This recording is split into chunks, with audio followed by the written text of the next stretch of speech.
मस्जिदूं उन्हनि जे साम्हूं पेश कंदो। हुज़ूर फरमाइनि था त उहे माण्हू मस्जिदनि में सवार थी करे पुलसरात तां पार थींदा। ऐं नबी पाक सल्लल्लाहु अलैहि वसल्लम जो हिकिड़ो सहाबी आहे हज़रत काब बिन अबार रज़ियल्लाहु ताला अन्हु, हुन इरादो कयो मस्जिद नबवी जे पासे में हुनजी बनी पयल हुई ख़ाली, त घर हुनजो मदीने जी ॿी कुंड ते हो, मस्जिद खां इलाही परे हो। हज़रत काब बिन अबार इरादो कयो त हू टपड़ खणी करे जेका मस्जिद जे भर पासे वारी बनी आहे इते वञी वियां। नबी पाक सल्लल्लाहु अलैहि वसल्लम खे ख़बर पई, पाण घुरायूं, पाण फरमायूं काब बिन अबार मूं ॿुधो आहे त तव्हां जेको आहे तव्हांजो कबीलो बनी सलमा जेको बि कबीलो आहे मस्जिद जे वेझो टपड़ खणी अची वियो था।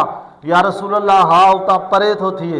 नबी पाक सल्लल्लाहु अलैहि वसल्लम फरमायो न, तव्हां जेॾी महिल मस्जिद ॾांहुं ईंदा आहियो त तव्हांजा क़दम जेके आहिनि उहे बि अलाह जी बारगाह में लिखबा आहिनि। तव्हां जेॾी महिल मस्जिद ॾांहुं ईंदा आहियो त तव्हांजो उहे क़दम बि लिखबा आहिनि। यानी मस्जिद जी बि एॾी फज़ीलत आहे, मस्जिद बि एॾी फज़ीलत आहे। पाड़े में वेहण बि वॾी फज़ीलत आहे, मस्जिद जे पाड़े में वेहण। मस्जिद जो जेको पाड़े में वेठल हुजे उनखे मस्जिद जो एतिराम बि उनजे मथां लाज़िम आहे। ईअं न थी हुतां निमाज़ जो टाइम हुजे हुते तुंहिंजे घर में घोड़ा घोड़ा हुजे, इहो बि न आहे। पाड़े में वेहण वारे जो बि वॾो अजर आहे ऐं परे खां जेको पंधु करे अचे थो उनजो बि वॾो अजर आहे।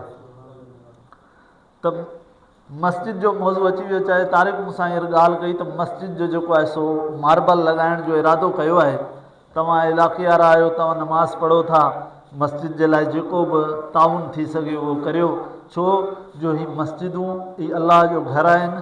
ऐं हुज़ूर नबी पाक सल्लल्लाहु अलैहि वसल्लम फरमायो क़यामत जो ॾींहुं थींदो, ही मस्जिदूं जेके आहिनि अलाह जी बारगाह में हली वेंदियूं। इहे मस्जिदूं अलाह जी बारगाह में हली वेंदियूं।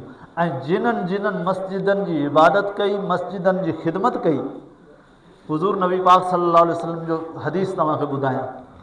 नबी पाक सल्लल्लाहु अलैहि वसल्लम फरमायो त मां जेॾी महिल मेराज ते वियसि त मूं हिकिड़ी अहिड़ी जमात ॾिठी जेके पुलसरात जे हुन पासां वेठल हुआ। हिकिड़ा माण्हू इहे हुआ जेके पुलसरात तां पार थी रहिया हुआ, जेके पार थी रहिया हुआ। हिकिड़ी अहिड़ी जमात हुई जेका पुलसरात खां हुन पासे वेठल हुई, हुननि जो को बि हुननि खे मटाइण वारो न हुयो।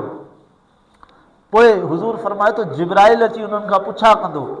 हुज़ूर इहो क़यामत जो मंज़र ॿुधाए रहिया आहिनि त जिब्राइल अची हुन जमात खां पुछा कंदो, ॾियो ख़बर सभु माण्हू मटे रहिया आहिनि पुलसरात तां, तव्हां छो कोन था मटो?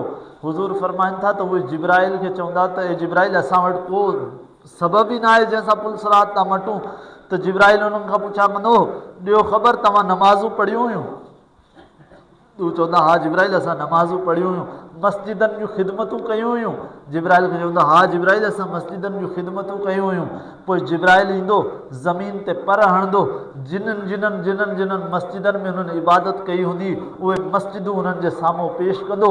हुज़ूर फरमाइनि था त उहे माण्हू मस्जिदनि में सवार थी करे पुलसरात तां पार थींदा।